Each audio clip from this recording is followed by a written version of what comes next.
back to cinema. We go back to cinema, and here we're going to talk about The King's Man.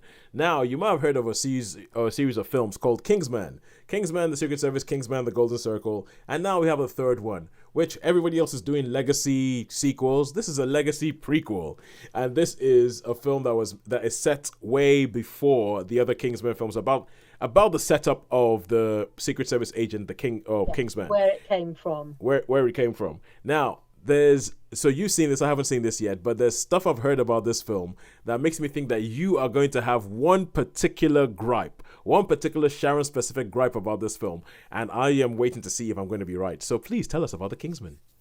Well, my biggest gripe is that they've taken history and they've shaken it up in a bit of a jar and they've pulled out the bits that they like and then they've just abandoned the rest. Yep. I thought that would be the gripe. Particularly around playing around with the details of World War One. I thought that would be your gripe about it. Yes, the fact that, and the way they sort of said, oh, all these people have gone to war and they've all died needlessly.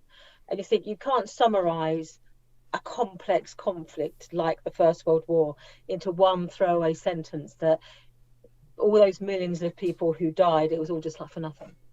You think you ignored a century of the political, social, historical things that led up to the conflict of the First World War. Yeah. It isn't just like we've had this madman who's machinating behind the scenes and has created this conflict for his own ends. It's just like, no, but I had to sort of suppress that part of my brain that was going, that didn't happen like that. That's not what caused that. That's not. So you have to go, brain, shut down. It's like history. Sit down for a second, okay? Sit down for a second. Just chill. That would be like someone with OCD in a room full of crooked pictures. So I did have that sort of experience for some parts of the film. Oh, all right. So it's basically Ralph Fiennes. His character is the Duke of Oxford. He was given the VC in an earlier one of Victoria's colonial wars. They never make it quite clear which one it was because they dismiss all that century of the colonial wars as it's just like Britain's land grab, and they basically that's it. So they sort of to write off that period of history is like that was just Britain's land grab, and so I've got my VC, but I'm deeply ashamed of it because I was just like a wicked Englishman of the 19th century. Yep. And I'm a pacifist now, and I'm going to raise my son as a pacifist. And so you see, there's a tragic event at the time of the Boer War, and then you see it jumps forward to 1914. Now, anyone with an idea of any history knows what's going to happen in 1914. Yep. And his son, who witnesses this tragic event in his childhood, is now 18 years old in 1914. And so Ralph Fiennes uses his influence to try to stop his son going into the armed forces. Yes. But unbeknownst to him, he is a bit of a player and a bit of a mover and shaker in the world of like intelligence. But it's his own like private intelligence things where he works for world peace. That's what his aim is world peace. Yes. And so, but because he is a duke, he is connected to all the crowned heads of Europe. So he knows the Archduke Ferdinand, he knows the Kaiser, he knows the King. He's on intimate terms with King George V, and he's on good terms with Nikolai of the Tsar of Russia. Yeah.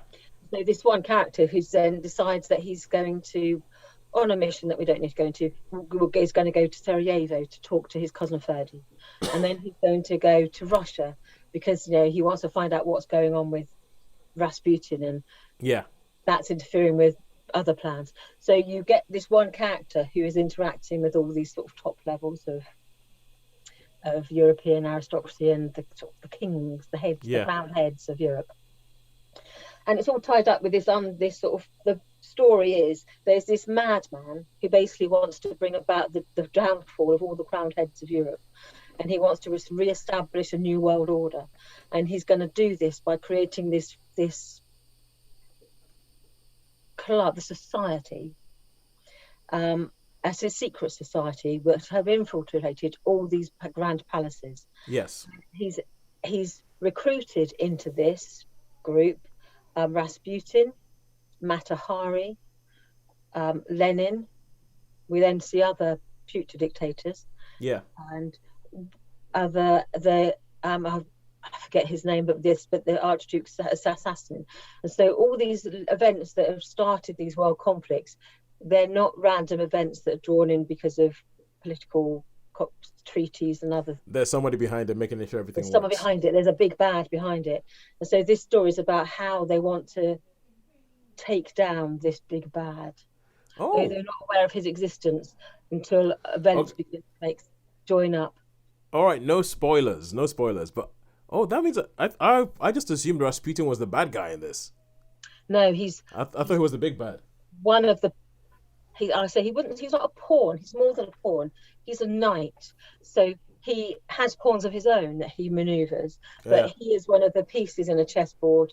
So if you've got like the Black King, which is this mysterious figure who's coordinating, Yeah. who we didn't know who that is initially, coordinating all these things. The Duke of Oxford is like the White King, and he is then coordinating all his Ah. because and he has his knights and he has his bishops and he has his.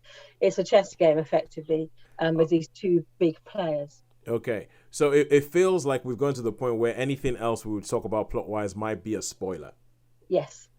So I will go with Kingsman. The Kingsman movies have always been put forward as almost like a boy's own adventure, with quite frankly the emphasis on the boy. Boys Yeah. on adventure, so they're a little bit juvenile. They're supposed to be quite funny, and they also usually have quite sort of visceral action. With one particular standout scene from the first film, which sort of like is a classic Yeah. of the genre, It's the film, church. yeah. The church. So with those things, I think if you're going to have a Kingsman film, you're going to have the things I want to see are action. I'm going to expect some humor, and I'm going to expect it Yeah. to be a bit puerile. So Yeah. It isn't as juvenile. I would say that because the main character is the Duke of Oxford. yeah, It is played by Ralph Fiennes. There are younger characters in it, but he is the star of this film. He yeah, is the White King. yeah. So he is. It's all around him, and obviously he's a man of more mature years. So there's some scenes with Rasputin that made me sort of go, ugh. But then there are fight scenes where you're like going, is that humanly possible? But there isn't that sort of smirky, sort of sexualized humor that was in the other Yes, yeah. in the other films. So It was a problem, especially in the second film. Yeah. yeah, so that element of it, had they certainly played it down. I mean, there was a suggestion that the way to get to sort of Rasputin was for a young man to try to seduce him, which wouldn't be that hard. Yeah. So there's a bit of like a nudge, nudge, wink, wink about a young man sort of having to sort of set himself up as bait almost. Yep. Yep. This sort of lecherous Rasputin. Oh. But so there's a few bit like so there's some scene. That's not the scene that made me really go. No, I can imagine there's other stuff. I mean, there's one particular line in the trailer that made you go, okay, what is this character going to be now? So played with sort of like Rhys Ifans turning on the dimension meter to 11, and sorry.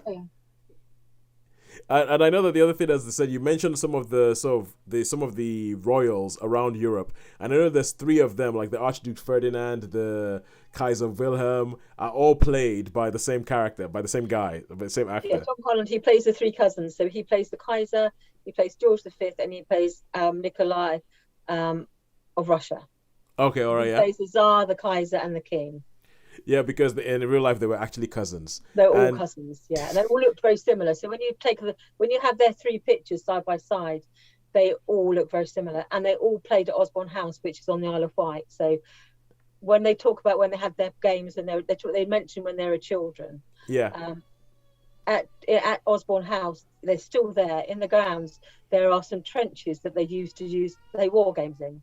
Oh wow! And all three of them played in these trenches at Osborne House. Oh, we had another podcast where we started having we had a feature called Isle of Movies, which we talked about films that had some connection with the Isle of Wight. That sounds like the Kingsman would actually be a good what's the word, candidate for that. But all three of them had their grandmother was Queen Victoria for all three of them, so yeah, they would come and stay with her at Osborne and other royal palaces, but they particularly would come to stay at Osborne. All right, so the moment of truth. How many stars would we give The Kingsman? I'm sort of torn about this one because, to my personal taste, it was a 3 because Yes. there's some elements of it. I didn't like the level of swearing. I didn't like some of the fact that they just played so fast and loose with history. Yep. Yep. But I could see that it's entertaining. I mean, the action scenes were good, if improbable in places. I like Ralph Fiennes. I think his character, he played it really well. There's some of the scenes were just, some of them are top notch in some elements, and others I was thinking, really? So got me thinking, if I sort of shut down my own personal feelings, it would probably could be as much as a 4. But my own personal taste is, this is my rating, I would have to give it a 3. Cool. Someone who wasn't like a middle-aged, history buff with like a with like a swearometer an inner swearometer in their head would probably enjoy it much more and give it a 4. Well, you also hope. Yes. I would. Yes, we'll keep with that. And now we're going to